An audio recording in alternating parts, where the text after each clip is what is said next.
Sebelum ceritanya dimulai, silahkan tulis di kolom komentar dari daerah mana saja teman-teman menonton cerita ini. Jangan lupa like dan subscribe agar channel ini bisa semakin berkembang dan bisa mempersembahkan cerita yang lebih menarik lagi. Pagi itu, sinar matahari menembus tirai jendela, menyorot tumpukan majalah mode yang terserak di atas karpet bludru.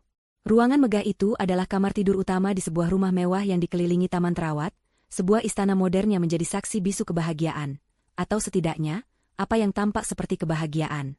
Di tengah ranjang king size, Rina membuka mata, wajahnya yang cantik dan lembut berhias senyum.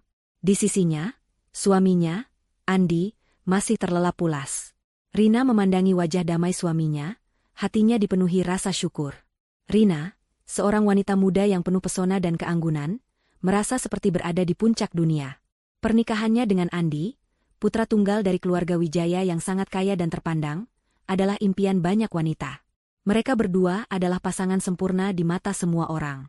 Andi, dengan paras tampan dan karisma alaminya, adalah CEO muda yang sukses, mewarisi sebagian besar perusahaan keluarga. Sementara Rina, lulusan cum laude dari universitas terkemuka, memilih untuk mengurus rumah tangga dan sesekali terlibat dalam kegiatan sosial. Hidup mereka bergelimang kemewahan. Mobil-mobil mewah berjejer di garasi, liburan ke luar negeri setiap musim, dan menginap di hotel-hotel bintang 5 menjadi rutinitas. Salah satu tempat favorit mereka, yang juga menjadi langganan keluarga Wijaya, adalah sebuah hotel ikonik di pusat kota dengan pemandangan kota yang memukau. Di sanalah, banyak kenangan indah mereka tercipta, dari perayaan ulang tahun pernikahan hingga sekadar kencan romantis di akhir pekan. Hubungan Rina dengan mertuanya, Bapak dan Ibu Wijaya, juga sangat harmonis. Sejak awal, Rina diterima dengan tangan terbuka. Bapak Wijaya, seorang pengusaha senior yang bijaksana, selalu menganggap Rina seperti putri kandungnya sendiri, memuji kecerdasan dan keanggunannya. Ibu Wijaya, wanita elegan yang hangat, sering menghabiskan waktu bersama Rina, membawanya belanja atau sekadar minum teh sore sambil berbagi cerita. Rina adalah anugerah terbesar bagi keluarga kami, seringkali Ibu Wijaya berkata, yang membuat Rina merasa semakin dicintai dan dihargai. Kehadiran mereka seakan mengokohkan fondasi pernikahan Rina dan Andi, menjadikannya tampak tak tergoyahkan. Namun, di balik lapisan-lapisan kemewahan dan keharmonisan yang memesona, Rina mulai merasakan getaran halus yang mengganggu. Layaknya retakan tak terlihat pada kaca kristal yang indah, ada sesuatu yang mulai berubah pada diri Andi. Awalnya, itu hanya bisikan kecil di benaknya, yang dengan cepat ia tepis sebagai kekhawatiran yang tidak berdasar. Mungkin aku hanya terlalu lelah, pikirnya, atau, Andi pasti sibuk sekali di kantor. Rina berusaha meyakinkan dirinya sendiri bahwa pernikahan mereka sempurna, dan apapun yang ia rasakan hanyalah ilusi. Perubahan itu dimulai perlahan, seperti tetesan air yang terus-menerus mengikis batu. Andi yang dulunya selalu pulang tepat waktu untuk makan malam, kini sering pulang larut malam dengan alasan, rapat mendadak, atau, urusan bisnis di luar kota. Ponselnya, yang dulu sering tergeletak begitu saja di meja, kini selalu terkunci dengan kode sandi baru dan tidak pernah jauh dari jangkauannya. Bahkan saat ia tidur. Ketika Rina bertanya tentang pekerjaannya, Andi akan menjawabnya dengan nada terburu-buru, terkadang dengan detail yang tidak konsisten. Pernah suatu malam, ia kembali dengan aroma parfum asing yang samar-samar, bukan wangi parfum mahal yang biasa ia kenakan. Saat Rina bertanya, Andi dengan cepat menjawab bahwa itu adalah parfum dari rekan kerjanya yang duduk di sebelahnya. Rina mengangguk, mencoba percaya, namun bisikan keraguan itu semakin nyaring. Rina mencoba berbicara dengan Andi, tapi setiap kali ia memulai percakapan serius, Andi akan menghindar. "Kamu terlalu banyak berpikir, sayang," katanya, sambil memeluk Rina dengan canggung. "Pekerjaanku memang sedang banyak, itu saja." Atau, yang lebih sering, Andi akan membalikan keadaan, membuat Rina merasa bersalah karena terlalu curiga. "Kamu tidak percaya padaku? Aku bekerja keras untuk kita, Rina, dan ini balasanmu." Pertanyaan itu selalu membungkam Rina. Ia merasa hatinya teriris, bukan karena marah, melainkan karena kebingungan. Kebingungan Rina semakin diperparah oleh sikap mertuanya. Ketika Rina mencoba berbagi kegelisahannya, Bapak dan Ibu Wijaya selalu membela putra mereka. "Rina, Andi adalah anak yang baik," kata Bapak Wijaya dengan lembut, tangannya menepuk bahu Rina. "Dia pewaris perusahaan besar, tentu saja bebannya berat. Jangan terlalu memikirkannya." Ibu Wijaya menambahkan, "Kamu hanya terlalu banyak waktu luang, sayang. Cobalah cari kesibukan, mungkin bergabung dengan klub golf atau semacamnya, biar tidak terlalu cemburu." Kata-kata mereka, Yang seharusnya menenangkan, justru membuat Rina merasa semakin sendirian. Mereka adalah orang-orang yang paling Rina percaya, namun mereka menolak untuk melihat apa yang ia lihat. Dalam kesendiriannya, Rina kembali merenung. Apakah ia yang terlalu berlebihan? Apakah ia sedang mengada-ada? Ia kembali melihat-lihat foto-foto lama mereka, saat mereka masih begitu bahagia, saat tawa mereka terasa begitu tulus. Ia melihat foto-foto saat mereka berlibur di hotel langganan keluarga Wijaya, tempat yang menyimpan begitu banyak kenangan manis. Sebuah senyum pilu terukir di bibirnya. Ia berusaha mati-matian untuk mempertahankan citra pernikahan sempurna ini, tapi bisikan keraguan itu kini berubah menjadi suara gemuruh yang sulit untuk diabaikan. Rina tidak tahu bahwa keraguan kecil yang selama ini ia tepis adalah awal dari sebuah kebenusan besar yang akan mengubah hidupnya selamanya. Ia tidak sadar bahwa fondasi kebahagiaan yang ia bangun di atas pasir telah rapuh. Di suatu tempat di luar sana, di antara hiruk-pikuk kota yang sibuk, suaminya sedang membangun kehidupan lain, kehidupan yang sama sekali tidak Rina ketahui, dan rahasia itu perlahan tapi pasti akan meledak, menghancurkan segalanya. Babak pertama dari kisah ini, yang dipenuhi dengan ilusi dan kebohongan, sebentar lagi akan berakhir, membuka jalan bagi sebuah kenyataan pahit yang tak pernah Rina bayangkan. Kegelisahan yang tadinya hanya bagai riak kecil di permukaan kini, telah berubah menjadi gelombang yang mengaduk-aduk hati Rina. Kehidupan yang tampak sempurna mulai kehilangan kilau emasnya, digantikan oleh bayangan-bayangan gelap yang menari-nari di setiap sudut rumah. Senyum Rina semakin sering terasa hampa. Dipaksa keluar hanya untuk menutupi kekosongan dan kekhawatiran yang menggerogoti jiwanya. Ia masih mencintai Andi, suaminya, pria yang ia kenal sebagai sosok yang hangat dan setia. Namun, sosok yang kini ada di depannya terasa seperti orang asing yang mengenakan topeng. Perubahan perilaku Andi semakin kentara, tak lagi bisa diabaikan. Jika dulu Andi adalah sosok yang sangat terbuka, kini ia seolah membangun dinding tak terlihat di sekelilingnya. Ponselnya adalah benteng terkuat. Rina ingat betul, dulu ia bebas memeriksa ponsel Andi, seringkali menemukan pesan-pesan lucu dari teman-temannya atau foto-foto konyol mereka berdua. Kini, ponsel itu selalu terkunci, dan Andi tak pernah membiarkannya jauh dari genggamannya. Di meja makan, saat menonton televisi, bahkan di kamar mandi, ponsel itu selalu ada. Suatu sore, Rina masuk ke kamar dan melihat Andi terbaring di ranjang, asyik dengan ponselnya. Bibirnya melengkung dalam senyum misterius. Rina mencoba mendekat. "Apa yang lucu, Mas?" tanyanya lembut. Sontak, Andi tersentak, raut wajahnya berubah panik. Ia segera mengunci layar dan menyembunyikan ponselnya di bawah bantal. Gerakan spontan yang penuh ketakutan itu menusuk hati Rina lebih dalam dari 1000 pedang. "Bukan apa-apa," jawab Andi gugup. "Hanya grup chat kantor yang heboh. Kamu mau makan? Aku lapar." Andi berusaha mengalihkan pembicaraan, namun Rina tidak bodoh. Ia tahu, ada sesuatu yang disembunyikan. Perubahan lainnya semakin memperkuat kecurigaan Rina. Aroma parfum asing yang pernah ia cium kini bukan lagi hanya samar-samar. Beberapa kali, saat Andi pulang larut malam, Rina mencium aroma parfum wanita yang manis dan menyengat. Bukan wangi parfum wanita dari teman atau klien kantor. Parfum itu sangat spesifik, seolah-olah wanita yang memakainya sengaja ingin meninggalkan jejak. Pernah suatu malam, saat Rina membantu Andi membuka jasnya, ia mencium aroma itu begitu pekat di kerah kemeja suaminya. Tangannya gemetar. Ia menahan diri untuk tidak menangis, menelan semua pertanyaan yang mendesak untuk keluar dari tenggorokannya. Ia hanya mengantung jas itu kembali dan berpura-pura tidak terjadi apa-apa, membiarkan kemarahan dan sakit hati itu mengendap, menunggu waktu untuk meledak. Rina juga mulai menyadari inkonsistensi dalam cerita Andi. Suatu kali, Andi bercerita bahwa ia makan malam dengan seorang klien di sebuah restoran Italia yang baru buka.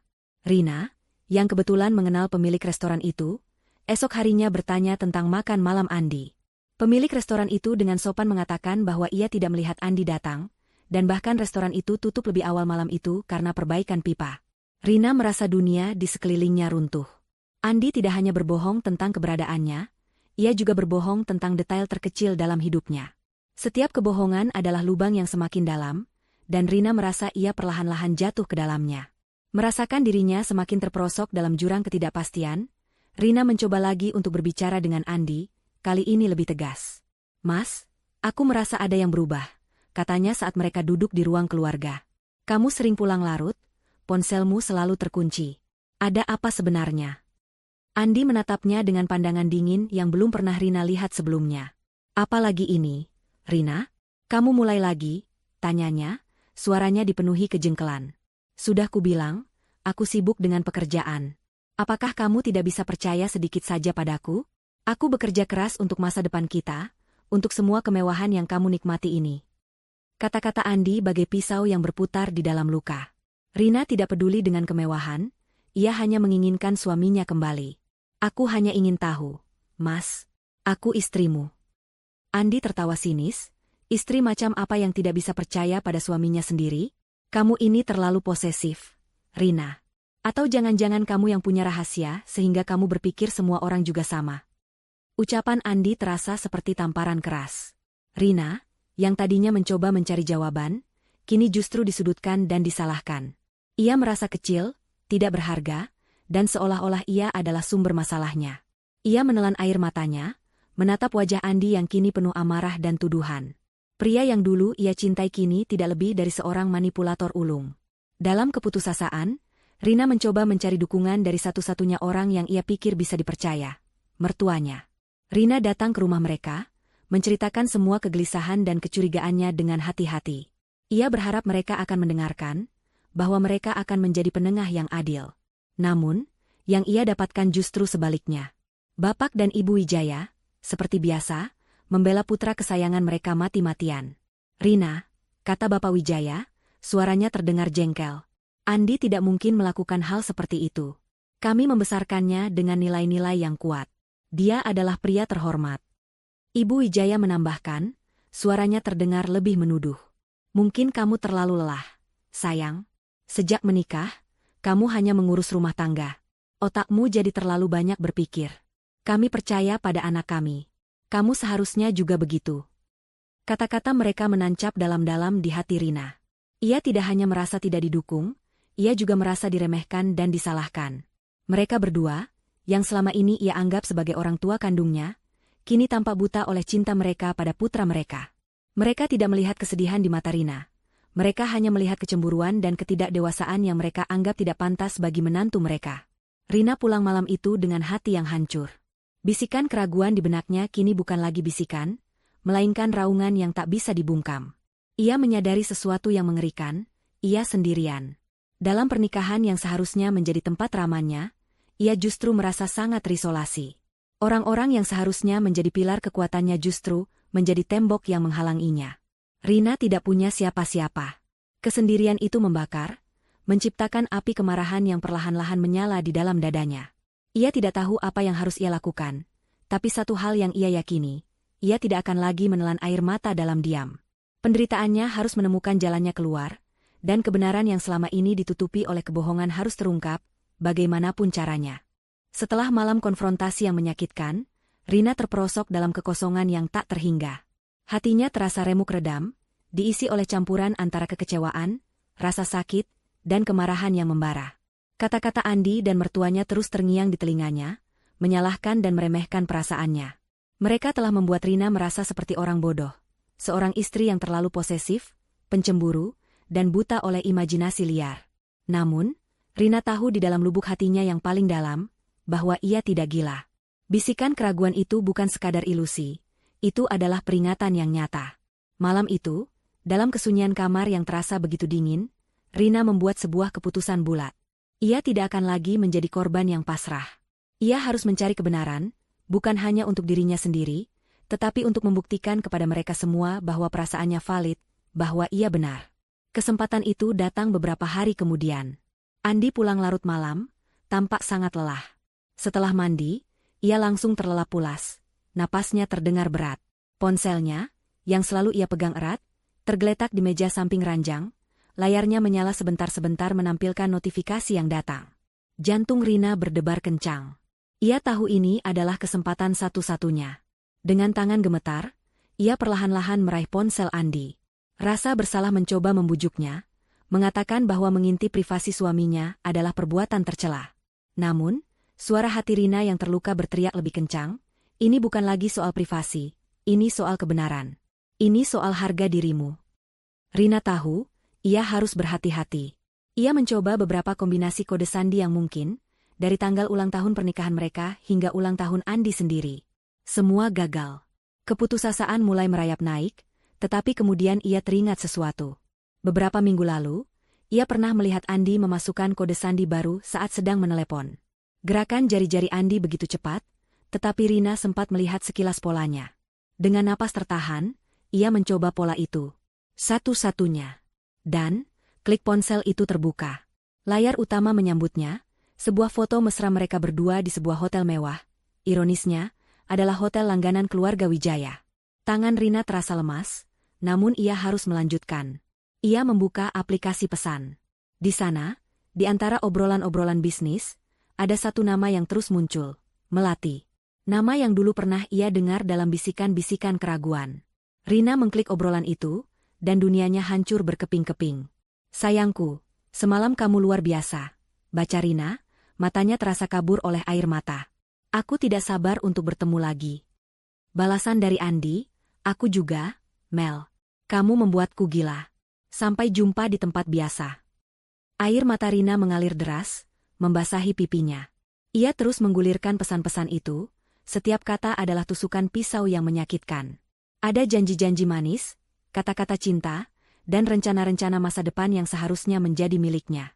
Pesan-pesan itu membuktikan bahwa perselingkuhan ini bukan sekadar kesalahan satu malam, melainkan hubungan terlarang yang sudah berjalan lama dan penuh dengan kebohongan. Rina beralih ke galeri foto. Di sana, bukti yang lebih mengerikan menunggunya. Puluhan foto mesra Andi dan seorang wanita muda yang cantik namun tampak licik, terukir dalam pose-pose intim yang membuat Rina mual. Ada foto mereka berciuman di sebuah restoran mahal, foto selfie di dalam mobil, dan yang paling menghancurkan, foto mereka berdua di kamar sebuah hotel. Rina mengenali kamar itu. Karpet bermotif khas, lukisan abstrak di dinding, dan pemandangan kota yang sama persis. Itu adalah kamar yang sama yang sering ia tempati bersama Andi saat mereka berlibur, di hotel langganan keluarga Wijaya. Pukulan telak itu terasa begitu nyata, begitu menusuk. Andi tidak hanya mengkhianatinya, ia juga menodai tempat-tempat yang seharusnya menjadi saksi bisu cinta mereka. Hati Rina hancur, tidak hanya karena perselingkuhan itu, tetapi karena ia menyadari betapa bodohnya ia selama ini. Bisikan keraguan itu benar, aroma parfum itu nyata, dan kebohongan-kebohongan Andi adalah tipu muslihat yang ia ciptakan dengan sempurna. Ia merasa malu, marah, dan sangat terluka. Air matanya kini bercampur dengan air mata amarah. Kemarahan pada Andi yang telah mengkhianatinya dengan begitu keji. Kemarahan pada mertuanya yang menolak untuk mempercayainya.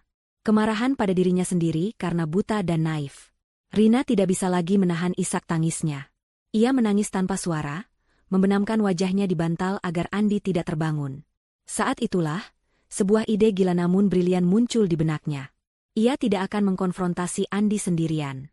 Ia tidak akan hanya sekadar meminta penjelasan, karena ia tahu, Andi akan mengarang kebohongan lain. Rina ingin kebenaran ini terungkap secara spektakuler, di hadapan semua orang yang telah menolaknya. Terutama di depan Bapak dan Ibu Wijaya. Mereka yang begitu memuja putra mereka, yang menganggap Andi sebagai malaikat, harus melihat dengan mata kepala mereka sendiri, bahwa malaikat mereka adalah iblis bertopeng. Tangan Rina yang tadinya gemetar karena rasa sakit kini mengepal erat. Mata Rina, yang tadinya dipenuhi air mata kepedihan, kini bersinar dengan api dendam. Ia tidak lagi melihat dirinya sebagai korban yang lemah.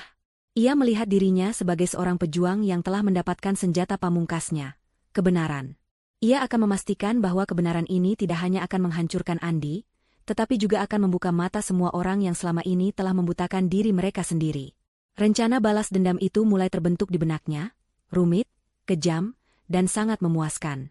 Rina akan membawa mertuanya langsung ke tempat kejadian, memaksa mereka menyaksikan kehancuran idola mereka, menghancurkan kebohongan yang telah mereka bangun, dan mengembalikan harga dirinya. Ini bukan lagi tentang cinta atau pernikahan, ini adalah tentang keadilan yang harus ditegakkan. Tangisan Rina telah surut, menyisakan kekosongan yang dingin di dalam dadanya. Mata yang tadinya sembab kini tampak kosong, namun di dalamnya berkobar api amarah yang tak terkendali. Ia tidak lagi melihat dirinya sebagai korban yang tak berdaya. Malam itu, sambil memandangi wajah damai Andi yang masih terlelap, ia merasakan sebuah transformasi. Rina yang dulu penuh cinta, naif, dan terlalu percaya pada suaminya, kini telah mati. Yang tersisa adalah seorang wanita yang terluka parah, dipenuhi keinginan untuk membalas dendam. Ia menghabiskan sisa malam itu dalam keheningan, duduk di sofa ruang kerja Andi, menatap kegelapan di luar jendela. Pikirannya bekerja cepat, menyusun skenario, memutar kembali semua kebohongan dan penghinaan yang ia terima. Mengkonfrontasi Andi secara langsung terasa sia-sia. Ia tahu persis apa yang akan terjadi. Andi akan kembali mengarang cerita, menuduhnya cemburu, dan membalikkan keadaan. Permintaan maafnya, jika ada, tidak akan tulus. Itu hanya akan menjadi taktik untuk membungkam Rina dan melanjutkan hidup ganda yang ia jalani. Rina tidak menginginkan itu. Ia tidak ingin lagi menjadi satu-satunya yang menanggung beban kebohongan ini. Target Rina bukan hanya Andi. Kemarahan terbesar Rina juga tertuju pada mertuanya, Bapak dan Ibu Wijaya. Mereka, yang seharusnya menjadi pilar kekuatannya, justru memilih untuk menutupi kebobrokan putra kesayangan mereka. Mereka meremehkan perasaannya, meragukan kewarasannya, dan memaksanya untuk menelan pil pahit kebohongan sendirian. Dalam pikiran Rina, keadilan tidak akan terpenuhi sampai mereka melihat sendiri kebenaran yang selama ini mereka butakan. Mereka harus merasakan kehancuran yang sama, malu yang sama, dan penyesalan yang sama seperti yang Rina rasakan. Dan saat itulah, sebuah ide gila namun brilian muncul. Sebuah rencana yang sangat kejam, namun begitu memuaskan. Rina teringat akan sebuah percakapan beberapa hari lalu. Ibu Wijaya meneleponnya, menginformasikan bahwa seluruh keluarga besar Wijaya akan mengadakan acara makan malam di hotel langganan mereka untuk merayakan ulang tahun perusahaan. Mereka telah memesan beberapa kamar untuk keluarga yang datang dari luar kota, dan Bapak dan Ibu Wijaya sendiri akan menginap di sana. Hotel itu, hotel yang sama tempat Andi dan wanita simpanannya, Melati, sering bertemu.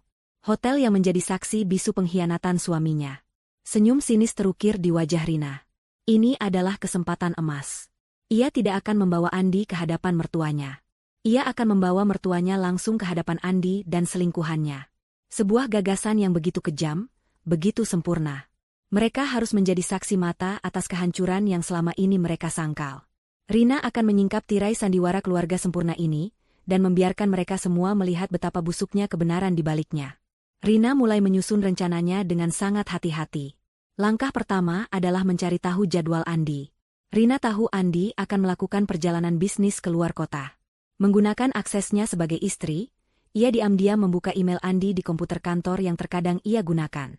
Rina menemukan email konfirmasi pemesanan hotel untuk Andi dan Melati, 2 hari sebelum acara keluarga besar di hotel yang sama. Mereka akan berada di sana bersamaan dengan mertuanya. Nasib seakan-akan berpihak pada Rina. Langkah kedua, dan yang paling krusial, adalah menyusun alasan yang meyakinkan agar Bapak dan Ibu Wijaya mau ikut dengannya ke hotel. Rina tidak bisa hanya sekadar mengajak mereka. Ia harus menciptakan sebuah narasi yang tak terbantahkan. Ia memutuskan untuk menggunakan alasan yang paling efektif, cinta dan kepeduliannya pada Andi. Rina akan berpura-pura ingin memberikan kejutan romantis kepada Andi. Ia akan mengatakan bahwa ia telah memesan makan malam di salah satu restoran hotel, dan membutuhkan bantuan mertuanya untuk membuat kejutan itu lebih sempurna. Ibu, Rina akan memulai percakapannya dengan nada yang penuh semangat dan ceria. Aku punya ide. Aku ingin membuat kejutan untuk Andi di hotel langganan kita. Ibu dan Bapak mau membantuku, kan? Aku sudah menyiapkan segala sesuatunya. Tapi rasanya tidak akan lengkap tanpa kehadiran Ibu dan Bapak. Rina tahu, permintaan ini akan sulit ditolak oleh mertuanya.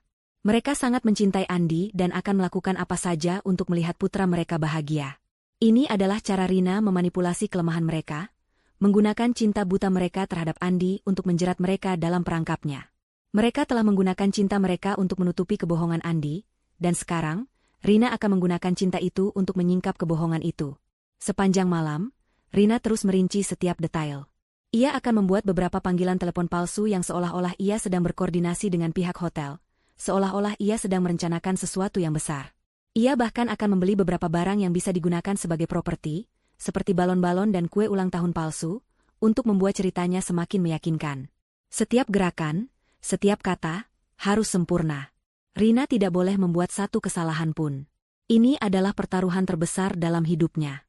Saat fajar mulai menyingsing, Rina bangkit dari tempat duduknya. Ia menatap pantulan dirinya di jendela. Wanita yang ia lihat bukanlah wanita yang sama dengan yang menangis beberapa jam lalu. Matanya kini dipenuhi dengan tekad yang dingin. Kebahagiaannya telah dirampas, hatinya telah dirobek-robek, dan harga dirinya telah diinjak-injak. Sekarang, ia akan membalasnya dengan cara yang paling menyakitkan, dengan cara yang paling pantas. Rina akan memastikan bahwa semua orang yang terlibat dalam pengkhianatan ini tidak akan pernah bisa melupakan hari di mana kebenaran terungkap. Rencana balas dendam ini bukan lagi sekadar pembalasan, melainkan sebuah ritual untuk mengembalikan harga diri yang telah hilang. Dan Rina, dengan hati sedingin es, siap untuk memulainya. Rina tidak lagi tidur nyenyak. Ia menghabiskan malam-malamnya dengan mata terbuka, menatap kegelapan, merancang setiap langkah dalam rencananya yang kejam. Otaknya, yang tadinya dipenuhi cinta buta, kini berfungsi layaknya sebuah mesin tempur yang canggih. Tidak ada ruang untuk keraguan atau rasa bersalah. Rina telah membuang jauh-jauh semua emosi itu, menyisakan hanya satu tekad membara. Keadilan harus ditegakkan, dan penghinaan yang ia rasakan harus dibayar lunas. Senyumnya, yang dulu hangat, kini menjadi topeng yang sempurna, menyembunyikan badai kemarahan yang bergejolak di dalam hatinya. Langkah pertamanya adalah menghubungi mertuanya. Dengan napas yang ia atur agar terdengar ceria, Rina menelepon Ibu Wijaya. "Halo, Ibu," sapanya dengan suara yang dibuat riang. "Aku punya ide bagus. Sebentar lagi kan ulang tahun perusahaan ayah dan bapak. Aku ingin memberi kejutan spesial untuk Andi di hotel langganan kita." Di seberang telepon, suara Ibu Wijaya terdengar hangat dan antusias. "Wah, ide yang bagus, sayang. Apa yang kamu rencanakan?" "Aku ingin membuat makan malam romantis di sana," jawab Rina. Setiap kata adalah kebohongan yang ia ucapkan dengan lancar. "Tapi aku ingin lebih spesial lagi. Aku butuh bantuan ibu dan bapak untuk membuat kejutan ini lebih sempurna. Aku sudah memesan semuanya, tapi aku butuh kalian untuk menjadi bagian dari kejutan ini. Bukankah lebih indah jika kejutan itu diberikan di depan orang-orang yang paling dicintai Andi?" Rina tahu persis tombol mana yang harus ia tekan. Permintaannya itu menyentuh hati Ibu Wijaya, yang langsung setuju tanpa ragu. "Tentu saja, sayang. Kami akan sangat senang membantumu. Andi pasti akan sangat terkejut dan bahagia. Ibu dan bapak akan selalu ada untuk anak-anak kami." Rina tersenyum sinis. "Terima kasih, Ibu," katanya, meskipun di dalam hati ia tahu bahwa ungkapan, "anak-anak kami," itu akan segera terasa hampa. "Kalau begitu, Ibu dan bapak sudah siap untuk besok sore ya? Aku akan menjemput kalian." Setelah memastikan mertuanya masuk dalam perangkapnya, Rina beralih ke langkah selanjutnya. Pengintaian. Ia harus memastikan waktu dan tempat yang tepat. Rina tahu bahwa Andi dan Melati sering menginap di hotel itu. Menggunakan koneksi dan pengetahuannya tentang kebiasaan Andi, ia mulai mencari informasi. Diam-diam, Rina membuka kembali email konfirmasi pemesanan yang ia temukan di komputer Andi. Informasi itu sangat rinci. Nama Andi, nama Melati, nomor kamar, dan tanggal check-in. Semuanya sempurna. Rina juga tahu bahwa bapak dan Ibu Wijaya akan check-in sore hari untuk acara makan malam keluarga. Waktu yang ia butuhkan untuk bertindak adalah di sela-sela waktu antara kedatangan mertuanya dan acara makan malam tersebut. Dengan informasi di tangan, Rina mulai menyusun strategi logistik. Ia harus tiba di hotel bersama mertuanya pada waktu yang pas. Tidak terlalu cepat, tidak terlalu lambat. Ia juga harus memiliki alasan yang masuk akal untuk menuju kamar tertentu. Untuk membuat ceritanya semakin meyakinkan, Rina keluar rumah untuk membeli properti yang ia perlukan. Ia pergi ke sebuah toko pernak-pernik dan membeli balon-balon berwarna-warni, lilin-lilin aromaterapi, dan sebuah kotak kado kosong yang ia bungkus dengan rapi. Ia bahkan membeli sebuah kue ulang tahun kecil dengan tulisan Happy Anniversary yang ia sembunyikan di dalam kotak kado. Setiap pembelian itu terasa seperti sebuah ironi yang menyakitkan. Ia sedang mempersiapkan sebuah perayaan palsu yang akan berakhir dengan kehancuran. Air mata Rina hampir tumpah saat ia melihat lilin-lilin yang ia beli. Dulu, ia sering membeli lilin yang sama untuk menghias kamar mereka di hotel itu. Sekarang, ia membelinya untuk sebuah tujuan yang sangat berbeda. Kembali ke rumah, Rina menghabiskan waktu berjam-jam untuk berlatih. Ia berlatih tersenyum di depan cermin, memastikan senyumnya terlihat tulus dan antusias.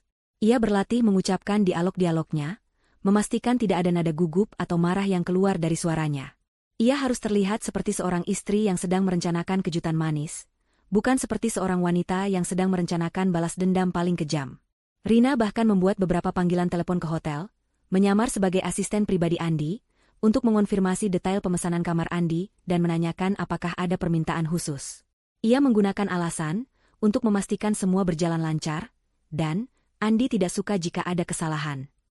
Staf hotel, yang sudah terbiasa dengan nama keluarga Wijaya, tidak menaruh curiga sama sekali dan dengan senang hati memberikan informasi yang dibutuhkan Rina. Semua potongan teka-teki itu kini berada di tempatnya. Rina merasa tegang, namun juga merasakan gelombang kepuasan yang dingin. Ia tahu bahwa apa yang akan ia lakukan adalah langkah besar yang tidak bisa ditarik kembali. Setelah hari itu, kehidupannya tidak akan pernah sama. Pernikahannya akan hancur. Namun ia akan mendapatkan kembali harga dirinya. Ia akan membuktikan bahwa ia tidak bodoh, tidak gila, dan tidak layak diperlakukan seperti itu. Malam sebelum hari H, Rina duduk di sisi ranjang, memandangi kotak kado yang ia beli, yang kini terlihat seperti sebuah peti Pandora. Di dalamnya tersimpan kebenaran yang akan menghancurkan kebohongan, kehancuran, dan penyesalan. Rina, yang kini telah menguasai dirinya sepenuhnya, menutup matanya. Ia tidak lagi melihat bayangan cinta yang dulu ia miliki. Yang ia lihat hanyalah tujuan akhirnya, keadilan. Ia siap untuk membuka peti itu dan melepaskan semua isinya. Besok, permainan ini akan dimulai. Pagi itu, Rina mengenakan pakaian terbaiknya. Sebuah gaun berwarna krem yang sederhana namun elegan. Ia menata rambutnya dengan apik dan memoles wajahnya dengan riasan tipis. Di luar, Rina tampak seperti seorang istri yang penuh cinta, siap untuk memberikan kejutan romantis bagi suaminya. Namun, di dalam, ia adalah seorang prajurit yang mengenakan baju perang, siap menghadapi pertempuran terakhir yang akan mengubah hidupnya selamanya. Ia menatap pantulan dirinya di cermin, mencoba meyakinkan dirinya bahwa ia kuat, bahwa ia mampu menghadapi kehancuran yang sebentar lagi akan terjadi. Dengan napas yang ia tahan, Rina mengambil kunci mobil dan mengendarai mobilnya menuju rumah mertuanya. Jantungnya berdebar-debar kencang. Setiap detiknya terasa seperti sebuah hitungan mundur. Ia tiba di depan rumah megah keluarga Wijaya, yang kini terasa begitu asing. Ketika bapak dan ibu Wijaya keluar, senyum hangat mereka menyambut Rina, membuat hatinya terasa tercabik. Mereka tidak tahu apa-apa. Mereka adalah orang-orang baik yang dicintai Rina, namun buta oleh cinta mereka yang lain. Rina, sayang. Kamu cantik sekali, sapa ibu Wijaya, mencium pipi Rina dengan penuh kasih. Ibu tidak sabar melihat wajah terkejut Andi nanti. Terima kasih, Bu, jawab Rina, suaranya terdengar sedikit bergetar, namun ia berhasil menutupinya dengan tawa kecil. Aku juga sangat antusias. Bapak Wijaya menepuk bahu Rina. Kamu ini menantu idaman. Andi sangat beruntung punya kamu. Dia memang pantas mendapat kejutan seperti ini. Kata-kata pujian itu, yang dulu akan membuat Rina merasa bangga, kini terasa seperti racun yang merayap di dalam pembuluh darahnya. Mereka memuji kebaikannya, sementara mereka telah meragukan integritasnya. Mereka memujinya sebagai istri idaman, sementara mereka telah membela kebohongan yang dilakukan putra mereka. Ironi itu terasa begitu menyakitkan, namun juga menjadi bahan bakar bagi api dendam di dalam hati Rina. Sepanjang perjalanan menuju hotel, suasana di dalam mobil terasa begitu janggal bagi Rina, meski bagi mertuanya, semua terasa normal. Bapak Wijaya sibuk membicarakan perkembangan bisnis, sementara Ibu Wijaya terus bertanya tentang detail kejutan yang Rina siapkan. Apa yang sudah kamu siapkan? Nak, kue apa yang kamu pesan? Ibu dengar ada kue coklat baru di hotel itu, lezat sekali, tanya Ibu Wijaya dengan mata berbinar. Aku sudah memesan kue dan beberapa hal lain. Bu, jawab Rina, suaranya samar. Nanti Ibu dan Bapak akan lihat sendiri. Andi pasti akan sangat bahagia, sambung Bapak Wijaya. Dia memang akhir-akhir ini terlihat sangat lelah dengan pekerjaannya. Sepertinya ia butuh kejutan yang membuat semangatnya kembali. Setiap kata yang mereka ucapkan terasa bagai tusukan tajam. Mereka melihat kelelahan Andi sebagai dedikasi, bukan sebagai efek samping dari kehidupan ganda yang ia jalani. Mereka melihat kebahagiaannya sebagai hasil dari kerja keras, bukan dari perselingkuhan yang ia sembunyikan. Rina harus menahan diri mati-matian agar tidak meledak, agar tidak berteriak bahwa mereka semua salah, bahwa semua yang mereka banggakan adalah sebuah kebohongan besar. Mobil melaju membelah jalanan kota yang padat. Rina berusaha fokus pada jalan, namun pikirannya terus berputar pada rencana yang ia susun. Tangan Rina memegang setir dengan begitu erat, hingga buku-buku jarinya memutih. Hatinya berdebar begitu kencang, hingga ia merasa bisa mendengar detaknya sendiri. Ia harus terlihat tenang. Sedikit saja keraguan, sedikit saja kegugupan, bisa membuat seluruh rencananya hancur berantakan. Akhirnya, mereka tiba di hotel. Bangunan megah yang dulu menyimpan begitu banyak kenangan manis, kini tampak begitu angker di mata Rina. Lobi hotel yang ramai dan penuh tawa terasa begitu ironis dengan ketegangan yang merayap di dalam dirinya. Ayo, Bu, Pak, kata Rina, suaranya kini kembali terdengar tegas, penuh keyakinan. Ia memimpin jalan, melangkah dengan pasti menuju lift.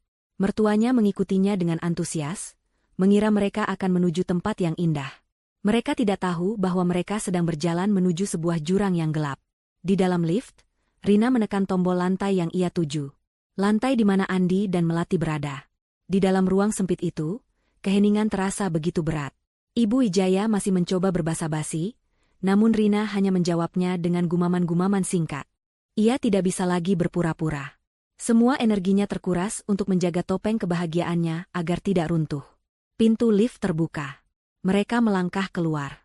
Rina memimpin jalan, melangkah dengan pasti menyusuri koridor yang dihiasi dengan lukisan-lukisan mahal.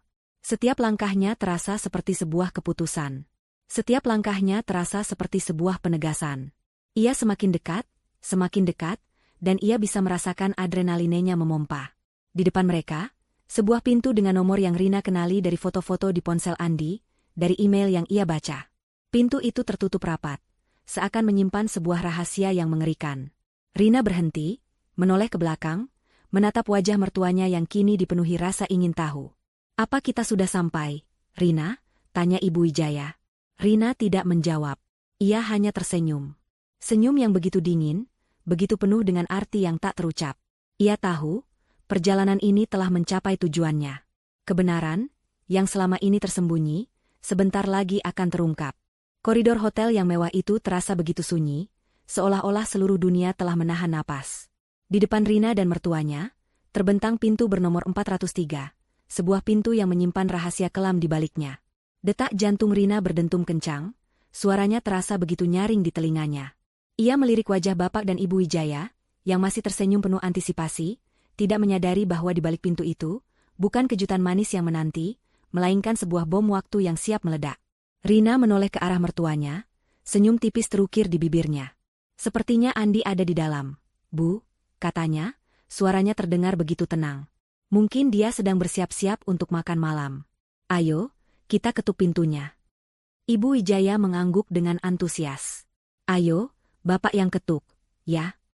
Bapak Wijaya melangkah maju. Tangan yang selama ini digunakan untuk memimpin perusahaan besar itu kini terangkat, mengetuk pintu dengan ritme yang ceria. Ketukan itu menggema di koridor yang sepi. Rina melangkah mundur sedikit, menahan napasnya. Ini dia. Momen yang ia rencanakan, momen yang ia nantikan, akhirnya tiba. Beberapa detik terasa seperti keabadian. Terdengar suara langkah kaki terburu-buru dari dalam, disusul bisikan-bisikan panik. Rina bisa merasakan adrenalinnya memompa, sebuah campuran antara ketegangan dan kepuasan yang dingin. Kemudian, kenop pintu berputar, dan pintu itu terbuka.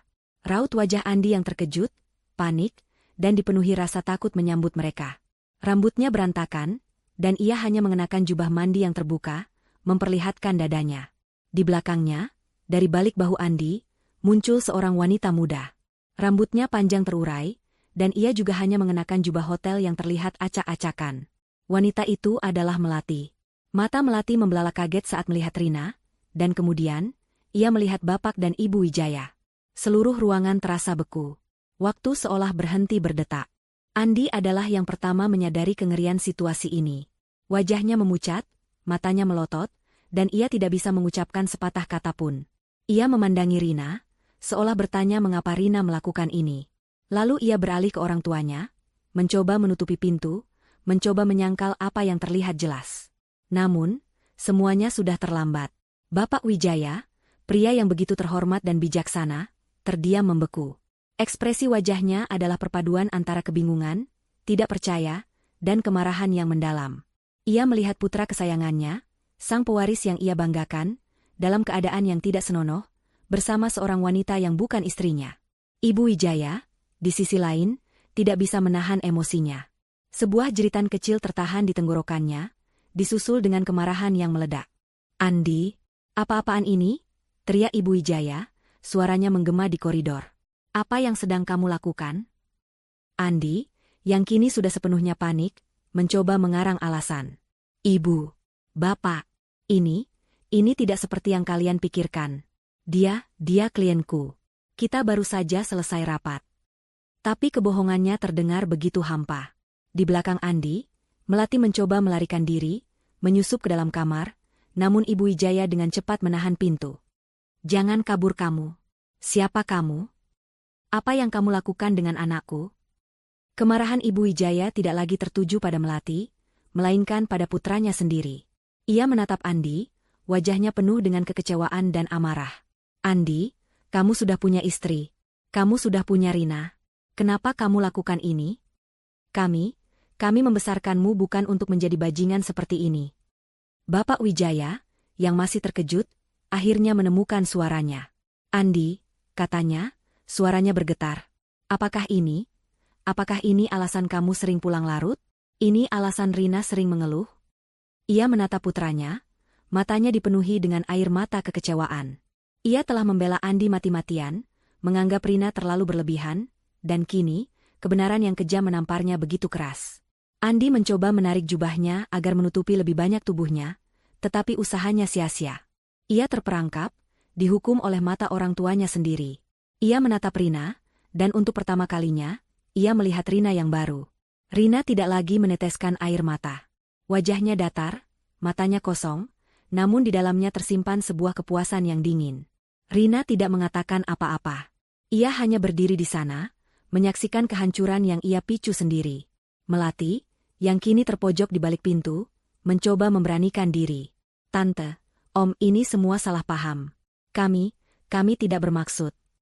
Diam kamu, potong Ibu Wijaya, menunjuk Melati dengan jari gemetar. Kamu sudah merusak rumah tangga anak saya. Kamu bukan siapa-siapa, berani-beraninya kamu. Andi, yang sudah tidak bisa mengendalikan situasi, mencoba menarik ibunya menjauh. Ibu, jangan libatkan dia. Ini masalahku. Rina, kenapa kamu lakukan ini padaku? Aku tidak melakukan apa-apa, Mas, potong Rina, suaranya begitu dingin. Aku hanya ingin menunjukkan kebenaran. Kebenaran yang kalian semua tolak. Kebenaran yang kalian anggap gila. Ucapan Rina adalah pukulan terakhir. Bapak dan Ibu Wijaya menatapnya. Mereka melihat luka di mata Rina. Mereka melihat kesedihan yang selama ini mereka butakan. Mereka menyadari, dengan rasa malu yang luar biasa, bahwa Rina benar. Rina tidak gila. Rina tidak cemburu. Rina adalah korban dari kebohongan yang mereka semua jaga. Chaos meletus di koridor hotel. Teriakan Ibu Wijaya, makian dari Bapak Wijaya, dan kepanikan Andi bercampur menjadi satu. Rina berdiri di sana, di tengah-tengah kehancuran, merasa kosong namun juga dipenuhi dengan rasa keadilan yang dingin. Rencana balas dendamnya telah berhasil. Kebohongan telah terungkap. Dan kini, ia siap untuk melihat sisa-sisa kehancuran yang akan datang. Koridor hotel yang tadinya sunyi kini berubah menjadi panggung drama yang dipenuhi teriakan, tangis, dan amarah yang meledak. Pintu kamar 403 terbuka lebar, memperlihatkan kekacauan di dalamnya, namun kekacauan yang jauh lebih besar sedang terjadi di luar, di hadapan Bapak dan Ibu Wijaya yang kini melihat putra kesayangan mereka dalam keadaan yang paling memalukan. Kekecewaan, kemarahan, dan rasa malu bercampur menjadi satu, membentuk badai emosi yang dahsyat. Ibu Wijaya adalah yang pertama kali meledak. Suara tangisnya berubah menjadi raungan amarah. Andi, kamu ini sudah gila. Kamu menghancurkan semuanya. Apa yang kamu pikirkan? Ibu membesarkanmu dengan cinta, ibu membesarkanmu untuk menjadi pria yang terhormat, bukan untuk menjadi bajingan seperti ini. Ia menunjuk Andi dengan jari yang gemetar, matanya merah, dipenuhi air mata dan api. Di belakang istri yang begitu baik, yang begitu mencintaimu, kamu melakukan ini. Di hotel langganan keluarga kita? Kamu benar-benar tidak punya hati. Andi, yang masih mencoba mencari kata-kata untuk membela diri, terpojok oleh gelombang kemarahan ibunya. Ibu, dengarkan aku. Ini tidak seperti yang... Tidak seperti yang apa?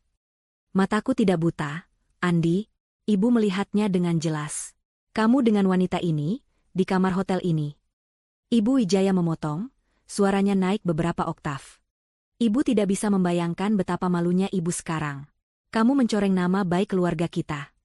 Di sisi lain, Bapak Wijaya tampak lebih tenang. Namun amarah yang ia rasakan jauh lebih dingin dan menakutkan. Pria yang biasanya bijaksana dan penuh perhitungan itu kini berdiri dengan bahu yang merosot. Matanya menatap Andi dengan pandangan yang kosong, seolah-olah ia sedang melihat orang asing. Andi, katanya, suaranya sangat pelan, namun mengandung kekuatan yang membuat semua orang terdiam. Kami membela kamu. Kami meragukan istri yang begitu tulus. Kami mengira dia cemburu, kami mengira dia berlebihan. Dan ternyata dia benar. Kamu membuat kami terlihat bodoh. Kamu membuat kami menertawakan penderitaan Rina. Kata-kata Bapak Wijaya menusuk Andi lebih dalam daripada teriakan ibunya. Andi memohon, air mata mulai mengalir di wajahnya. Bapak, maafkan aku. Aku bisa jelaskan. Rina menjebakku. Ia menoleh ke arah Rina, matanya dipenuhi kebencian dan keputusasaan. Kamu yang melakukan ini, kan? Kamu mau menghancurkan aku. Rina, yang berdiri agak jauh dari kerumunan, hanya menatap Andi dengan pandangan datar. Ia tidak berteriak, ia tidak menangis. Ia hanya menyaksikan. Ia melihat kebohongan Andi yang terakhir, yang mencoba menyalahkan dirinya. Dan ia tahu, kebohongan itu tidak akan berhasil. Andi, tutup mulutmu, teriak Ibu Wijaya. Jangan berani-berani kamu menyalahkan Rina. Istrimu yang malang ini sudah berjuang untuk mempertahankanmu, dan kamu malah mengkhianatinya. Kamu bahkan mencoba membohongi kami. Di tengah kekacauan itu, Melati, wanita simpanan Andi, mencoba melarikan diri dari kamar. Namun, tangannya ditarik dengan kuat oleh Ibu Wijaya. Mau kemana kamu? Hah? Bentaknya. Kamu tidak akan bisa kabur begitu saja setelah menghancurkan keluarga kami. Melati terpojok, wajahnya pucat pasi. Ia mencoba membela diri. Tante saya tidak tahu kalau Andi sudah menikah. Dia bilang dia duda. Dasar pembohong, teriak Ibu Wijaya. Apakah kamu pikir kami bodoh? Ponselmu, pesan-pesanmu, semua itu tidak mungkin salah. Andi, melihat Melati diserang, mencoba membela wanita itu. Ibu, jangan kasar. Ini bukan salah Melati. Pembelaan Andi justru menjadi bumerang. Bapak Wijaya, yang selama ini hanya diam, kini menatap putranya dengan tatapan yang penuh kebencian. Jadi kamu masih membelanya? Setelah semua ini, kamu lebih memilih wanita murahan ini daripada istrimu sendiri, daripada keluargamu sendiri? Suasana semakin memanas. Bapak Wijaya menarik tangan Andi dengan kasar. Ayo ikut Bapak. Kita akan selesaikan ini di tempat lain. Andi, yang kini sudah tidak berdaya, tidak bisa melawan. Ia diseret oleh bapaknya, sementara ibunya masih berteriak histeris, meluapkan semua kekecewaan dan kemarahan yang ia rasakan. Pintu kamar 403 dibanting menutup, meninggalkan Melati yang ketakutan di dalamnya dan Rina yang berdiri sendirian di koridor. Rina menoleh ke arah pintu yang tertutup itu. Di baliknya, kehancuran yang ia inginkan telah terjadi. Kehormatan Andi, kepercayaan orang tuanya, dan citra keluarga sempurna itu kini hancur lebur. Rina tidak merasakan kemenangan, ia hanya merasakan kekosongan yang dingin. Ia telah mendapatkan keadilan, namun harga yang harus ia bayar terasa begitu mahal. Di koridor yang sama, Melati akhirnya memberanikan diri membuka pintu, melihat Rina berdiri sendirian. Melati menatap Rina dengan mata penuh ketakutan. Mereka berdua, dua wanita yang menjadi korban dan pelaku dalam drama yang sama, kini berdiri dalam keheningan yang canggung. Rina menatap Melati, tidak ada kebencian, hanya sebuah tatapan kosong. Ia telah memenangkan pertempuran, tapi ia merasa seperti telah kehilangan segalanya. Pertunjukan yang ia rencanakan telah berakhir, dan kini, ia harus menghadapi sisa-sisa kehancuran yang telah ia picu. Setelah badai emosi meledak dan Andi diseret pergi oleh kedua orang tuanya, koridor hotel kembali sunyi. Rina berdiri di sana, sendirian, di tengah puing-puing kebohongan yang kini telah hancur lebur. Air mata yang selama ini ia tahan akhirnya tumpah. Bukan karena kesedihan, melainkan karena kelegaan yang luar biasa. Ia telah berhasil. Kebenaran yang begitu kejam itu akhirnya terungkap di hadapan orang-orang yang paling perlu melihatnya. Namun, rasa kemenangan itu tidak terasa manis. Yang tersisa hanyalah kekosongan dan kelelahan yang mendalam. Rina berjalan pelan menuju lobi, menemukan sebuah sofa di sudut yang sepi. Ia duduk di sana, membiarkan dirinya tenggelam dalam kesunyian. Ponselnya berdering, sebuah panggilan dari Ibu Wijaya. Rina ragu sejenak, namun ia akhirnya mengangkatnya. Rina, di mana kamu? Nak? Suara Ibu Wijaya terdengar serak, dipenuhi dengan penyesalan yang mendalam. Tolong jangan pergi. Kami ingin berbicara denganmu. Rina menghela napas. Aku di lobi, Bu. Beberapa menit kemudian, Bapak dan Ibu Wijaya muncul, dengan wajah yang terlihat sangat lelah dan penuh kesedihan. Kerut di dahi Bapak Wijaya tampak lebih dalam, dan mata Ibu Wijaya sembab. Mereka duduk di seberang Rina, keheningan di antara mereka terasa begitu berat. Ini bukan lagi pertemuan menantu dan mertua yang penuh tawa. Ini adalah pertemuan antara seorang korban dan orang-orang yang telah menjadi bagian dari penderitaannya.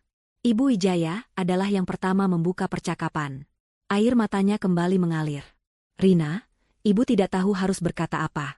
Ibu sangat malu. Kami sangat malu. Ia menundukkan kepalanya, tidak berani menatap mata Rina. Selama ini kami membelanya, kami menuduhmu. Kami mengira kamu terlalu posesif, terlalu cemburu. Padahal kamu benar. Kamu tidak gila, Nak, kami yang buta. Bapak Wijaya meletakkan tangannya di atas tangan Rina, gerakannya begitu lembut dan penuh permohonan. Rina, Bapak tidak akan meminta kamu untuk mengerti. Bapak hanya ingin meminta maaf. Kami telah menyakitimu. Kami telah meragukanmu.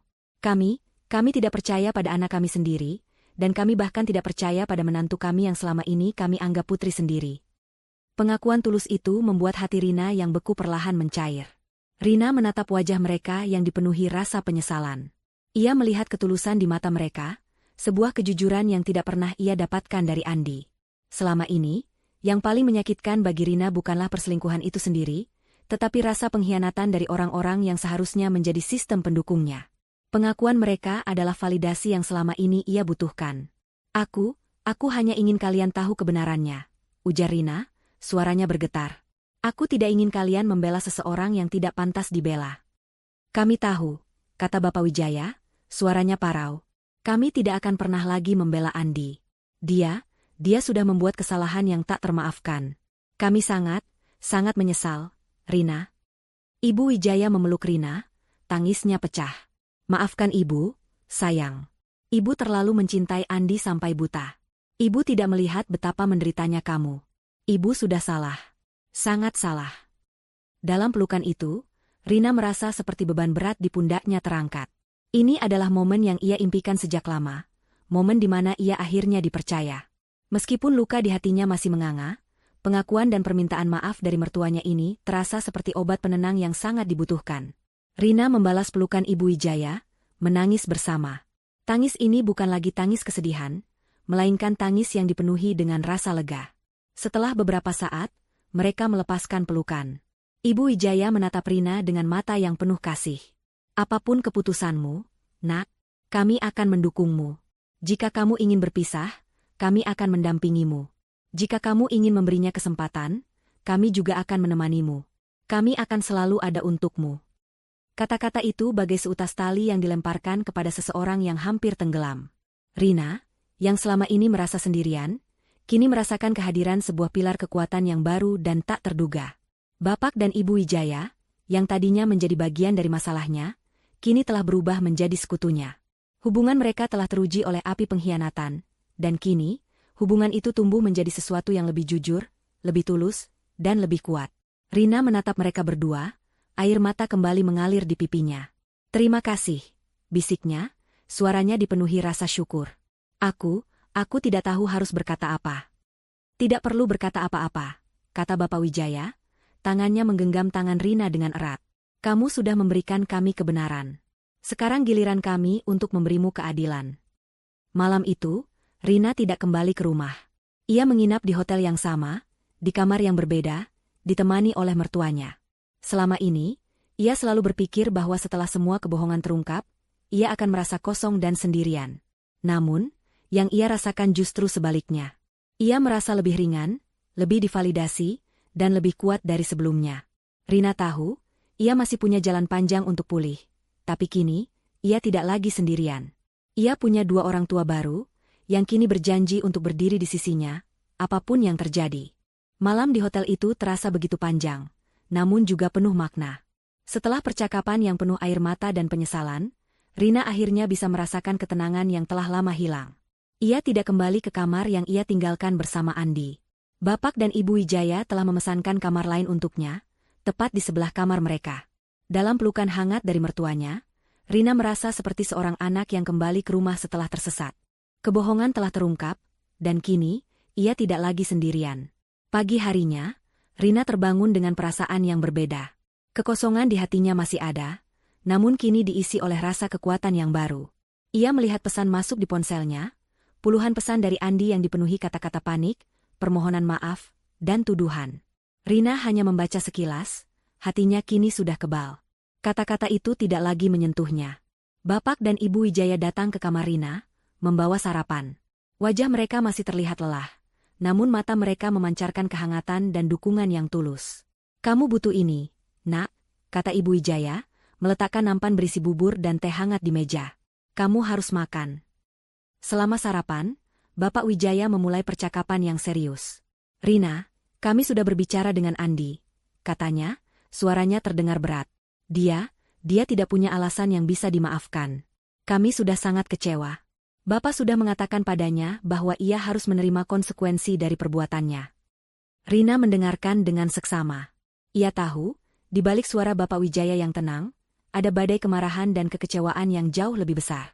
Kami tidak akan memberinya dukungan lagi, lanjut Bapak Wijaya, menatap mata Rina. Perusahaan akan kami kelola sementara waktu.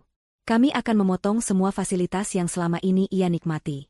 Dia harus merasakan akibat dari perbuatannya. Dan yang paling penting, Rina, kami ingin kamu tahu bahwa kami akan selalu berada di sisimu. Apapun keputusan yang akan kamu ambil. Kata-kata itu bagai sebuah pengumuman resmi yang mengukuhkan posisi Rina. Mereka tidak lagi membela Andi. Mereka memilih untuk berdiri di sisinya. Ini bukan lagi soal pernikahan, ini soal keadilan. Ibu Wijaya menggenggam tangan Rina, matanya dipenuhi kasih sayang. Nak, ibu tahu kamu sangat mencintai Andi.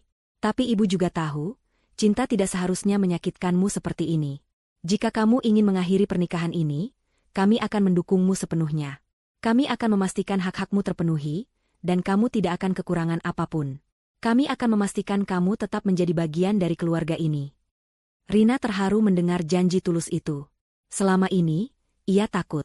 Ia takut kehilangan tidak hanya suaminya, tetapi juga keluarga barunya. Kini, ketakutan itu sirna.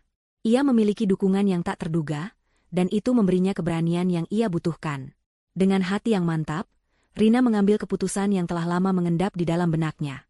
Aku tidak bisa lagi melanjutkan pernikahan ini, katanya, suaranya penuh keyakinan. Terlalu banyak kebohongan, terlalu banyak luka. Aku tidak bisa lagi mempercayainya. Aku ingin berpisah. Seketika itu juga, Ibu Wijaya memeluk Rina dengan erat. Itu adalah keputusan yang paling benar, sayang. Kami bangga padamu. Rina merasakan kelegaan yang luar biasa. Ia tidak lagi harus berpura-pura, tidak lagi harus menelan air mata. Ia telah mendapatkan keadilan, dan kini ia siap untuk memulai hidupnya yang baru. Dengan dukungan penuh dari mertuanya, Rina merasa seperti seorang wanita yang kembali menemukan kekuatannya. Setelah keputusan itu diambil, Rina memberanikan diri untuk menelepon Andi. Ia ingin menyatakannya secara langsung, tanpa perantara. Suara Andi di seberang sana terdengar putus asa. Rina, sayang, kamu di mana? Maafkan aku bisa jelaskan. Aku sudah berjanji pada ibu dan bapak bahwa aku tidak akan melakukannya lagi. Cukup, Andi, potong Rina, suaranya tenang dan tegas. Aku sudah tidak butuh penjelasanmu. Aku sudah melihat semuanya. Aku juga sudah membuat keputusan. Aku ingin kita berpisah. Aku ingin bercerai. Terdengar suara terkejut dari seberang telepon. Apa? Tidak, Rina. Jangan begini. Aku mencintaimu. Kamu tidak bisa melakukan ini padaku. Aku bisa, dan aku akan melakukannya. Jawab Rina, tidak ada keraguan dalam suaranya. Aku sudah mendapatkan keadilan yang aku butuhkan, dan aku sudah mendapatkan dukungan yang aku butuhkan. Aku sudah tidak punya alasan untuk bertahan lagi. Selamat tinggal, Andi. Rina mengakhiri panggilan, menutup babak pahit dalam hidupnya. Ia tidak lagi menoleh ke belakang. Dengan bapak dan Ibu Wijaya di sisinya, Rina kini menatap masa depan. Keputusan ini bukan hanya tentang mengakhiri pernikahan, tetapi juga tentang menemukan kembali dirinya sendiri, menemukan kekuatan dan kemandirian yang selama ini tersembunyi di balik bayang-bayang pernikahan yang tampak sempurna. Rina, yang dulu rapuh dan penuh ketakutan, kini telah menjadi wanita yang tangguh, siap untuk menghadapi dunia yang baru dengan kepala tegak. Ia telah mendapatkan keadilan, dan kini ia siap untuk mendapatkan kebahagiaan. Pagi setelah perceraian diputuskan, dunia terasa sangat berbeda. Bagi Andi, dunia yang tadinya berpusat pada kekayaan, kekuasaan, dan kebahagiaan semu, kini runtuh berkeping-keping. Panggilan telepon dari Bapak Wijaya terasa bagai hukuman mati. Bapak Wijaya tidak berteriak. Suaranya sangat tenang, namun setiap kata yang keluar darinya adalah sebuah eksekusi yang dingin. Kamu telah menghancurkan kepercayaan kami, Andi. Kami tidak akan lagi membiarkanmu mengelola perusahaan. Semua fasilitas yang kamu nikmati, kami cabut. Mobil, kartu kredit, dan saham, semuanya. Kamu harus belajar merasakan akibat dari perbuatanmu sendiri. Dunia Andi seketika gelap. Ia tidak lagi memiliki apapun. Uang dan kekuasaan yang ia gunakan untuk memuaskan nafsunya, kini sirna. Ia dipecat dari posisinya sendiri, diusir dari rumah mewah yang selama ini ia anggap miliknya, dan semua akses ke aset keluarga diblokir. Andi, yang tadinya terbiasa dengan kehidupan serba mewah, kini harus menghadapi kenyataan pahit bahwa ia tidak punya apa-apa tanpa dukungan orang tuanya. Ia mencoba menghubungi Melati, berharap bisa mendapatkan sedikit simpati, namun yang ia temukan hanyalah sebuah nomor yang tidak lagi aktif. Melati, yang juga menjadi korban dari kebohongan Andi, telah menghilang, meninggalkan Andi sendirian dalam kehancuran yang ia ciptakan sendiri. Reputasi Andi yang tadinya cemerlang di kalangan sosial hancur lebur. Berita tentang skandalnya menyebar begitu cepat, dan tidak ada satupun teman atau kolega yang berani mendekatinya. Ia kini adalah pria paria, kehilangan segalanya. Sementara itu, bagi Rina, dunia terasa seperti terlahir kembali. Ia tidak lagi tinggal di rumah mewah itu. Namun Bapak dan Ibu Wijaya telah membelikan sebuah apartemen yang nyaman di pusat kota, tidak jauh dari tempat tinggal mereka. Mereka tidak ingin Rina jauh dari mereka. Apartemen itu menjadi tempat baru bagi Rina untuk memulai hidupnya yang baru. Proses perceraian berjalan dengan lancar. Bapak dan Ibu Wijaya menyewa pengacara terbaik untuk Rina, memastikan semua hak Rina sebagai istri terpenuhi. Rina tidak harus berurusan langsung dengan Andi. Ia tidak perlu lagi mendengarkan kebohongan-kebohongan barunya. Ia tidak perlu lagi menelan air mata dalam diam. Dengan dukungan penuh dari mertuanya, Rina berhasil melewati badai perceraian itu dengan kepala tegak. Namun, pemulihan Rina tidak hanya tentang materi. Itu adalah proses penyembuhan yang jauh lebih dalam. Rina menghabiskan hari-harinya dengan tenang, dikelilingi oleh kasih sayang Bapak dan Ibu Wijaya. Mereka sering mengajaknya makan malam, berbelanja, atau sekadar minum kopi sambil mengobrol. Mereka tidak pernah menyinggung tentang Andi, melainkan berfokus pada masa depan Rina. Kamu punya banyak potensi, Nak, kata Bapak Wijaya suatu sore, saat mereka duduk di balkon apartemen Rina. Kamu lulusan terbaik, kamu cerdas. Kamu tidak perlu hanya mengurus rumah tangga. Kamu bisa melakukan apapun yang kamu mau. Kata-kata itu membuka mata Rina. Ia menyadari bahwa selama ini, ia terlalu bergantung pada statusnya sebagai istri Andi. Kini, dengan status itu dicabut, ia harus menemukan dirinya sendiri. Ia mulai membaca buku-buku yang dulu ia sukai, kembali menekuni hobinya melukis yang dulu ia tinggalkan, dan bahkan mulai mengambil kelas-kelas singkat untuk memperbarui pengetahuannya di bidang bisnis. Rina menemukan kekuatan baru dalam dirinya, kekuatan yang tersembunyi di balik bayang-bayang pernikahan yang tampak sempurna. Ia menyadari bahwa rasa sakit yang ia alami telah mengubahnya menjadi wanita yang lebih kuat, lebih bijaksana, dan lebih mandiri. Ia tidak lagi takut. Ia tidak lagi rapuh. Ia telah belajar bahwa ia mampu bertahan, bahkan di saat terburuk dalam hidupnya. Suatu hari, Rina bertemu Ibu Wijaya di sebuah kafe. Ibu Wijaya menatapnya dengan bangga. Kamu tampak berbeda, Nak, katanya, senyum tulus merekah di bibirnya. Kamu tampak lebih cerah, lebih bahagia. Rina tersenyum. Terima kasih, Ibu. Berkat Ibu dan Bapak, aku bisa seperti ini. Bukan, Nak, jawab Ibu Wijaya, menggelengkan kepalanya. Kamu bisa seperti ini karena kamu kuat. Kamu menemukan kekuatan dalam dirimu sendiri. Ibu dan Bapak hanya membuka mata. Kamu yang berjuang untuk bangkit. Kata-kata itu adalah penegasan terakhir yang Rina butuhkan. Ia menyadari bahwa ia tidak lagi membutuhkan Andi untuk merasa berharga. Ia tidak lagi membutuhkan pengakuan dari siapapun. Ia telah menemukan kedamaian dalam dirinya sendiri. Proses pemulihan itu tidak mudah. Namun dengan dukungan mertuanya dan kekuatan yang ia temukan, Rina berhasil melewati setiap tantangan. Ia kini siap untuk membuka lembaran baru dalam hidupnya.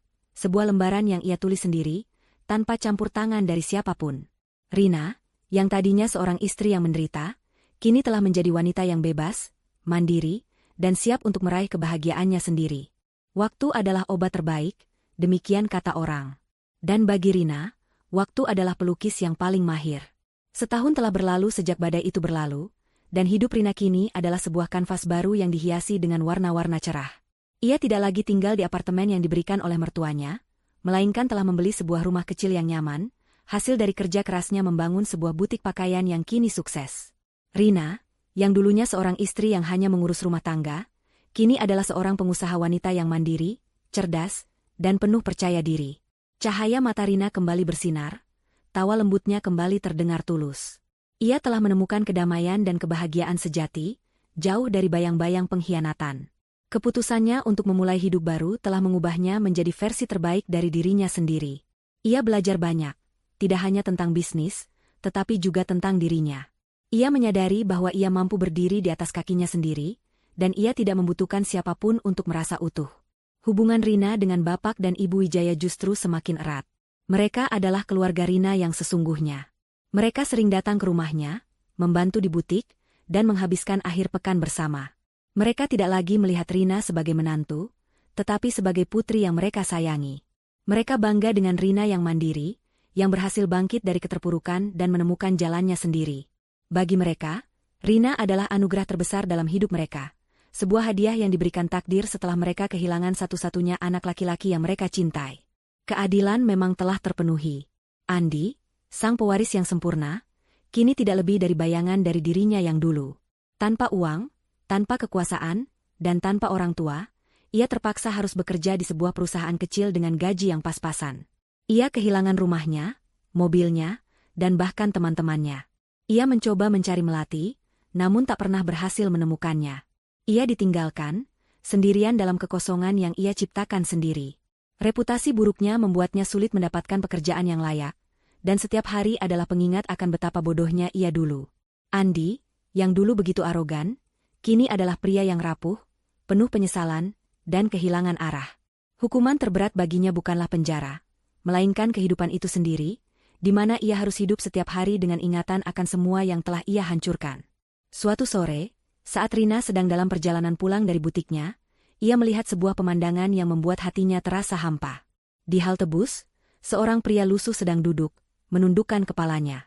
Pria itu adalah Andi. Rina melihatnya, namun Andi tidak melihat Rina. Penampilan Andi sangat berbeda dari yang dulu.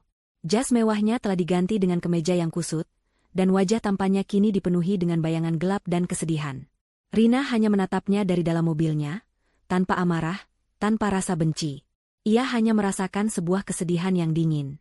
Ia melihat Andi, dan ia menyadari bahwa ia telah sepenuhnya berhasil. Andi telah kehilangan segalanya. Rina tidak menghentikan mobilnya. Ia melanjutkan perjalanannya, pulang ke rumah yang ia beli dengan keringatnya sendiri, menuju kebahagiaan yang ia bangun dengan tangannya sendiri. Sesampainya di rumah, Bapak dan Ibu Wijaya telah menunggunya dengan senyum hangat. Mereka menyiapkan makan malam kesukaan Rina, dan rumah kecil itu dipenuhi dengan tawa dan kehangatan. Malam itu, Rina duduk di teras belakang rumahnya, menatap bintang-bintang. Ia memejamkan mata, membiarkan kenangan pahit itu lewat, namun kini kenangan itu tidak lagi menyakitkan. Ia tidak lagi terperangkap di masa lalu.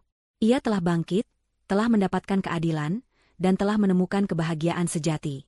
Kisah Rina adalah kisah tentang seorang wanita yang dikhianati, namun tidak menyerah.